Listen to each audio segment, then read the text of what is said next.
ప్రభుత్వం అంటే ఎవరు? ప్రజలందరూ కలిసి ఎన్నుకున్నది. ప్రభుత్వం అంటే డబ్బు సొంతం ప్రభుత్వం కాదు. ప్రజలు పన్నులు కడితే ప్రభుత్వానికి డబ్బులు వస్తాయి.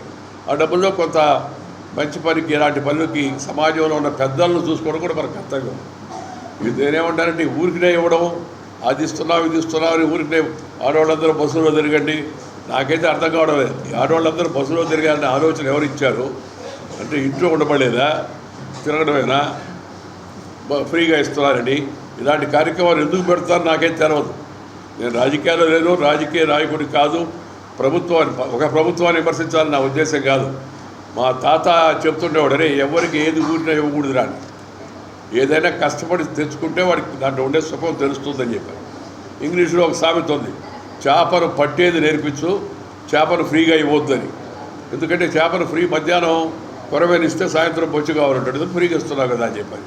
అందుకని కొంత కష్టపడాలా, ప్రతి ఒక్కరు కూడా దాంట్లో భాగస్వామిగా ఉండాలనేది మన ఉద్దేశం.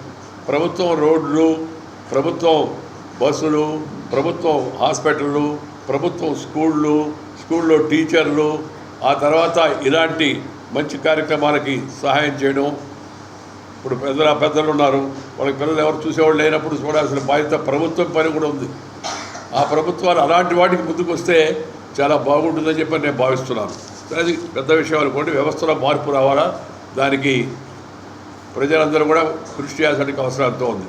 నేను మిమ్మల్ని కోరేది ఏంటంటే, మీరు ఇక్కడ ఉన్నారు సరే, పెద్దలు ముందుకు వచ్చి దీన్ని నిర్వహిస్తున్న వాళ్ళందరికీ నా అభినందనలు. ఈ ఆశ్రమంలో ఉన్న వాళ్ళందరూ మనకు కలిసి ఉండాలి.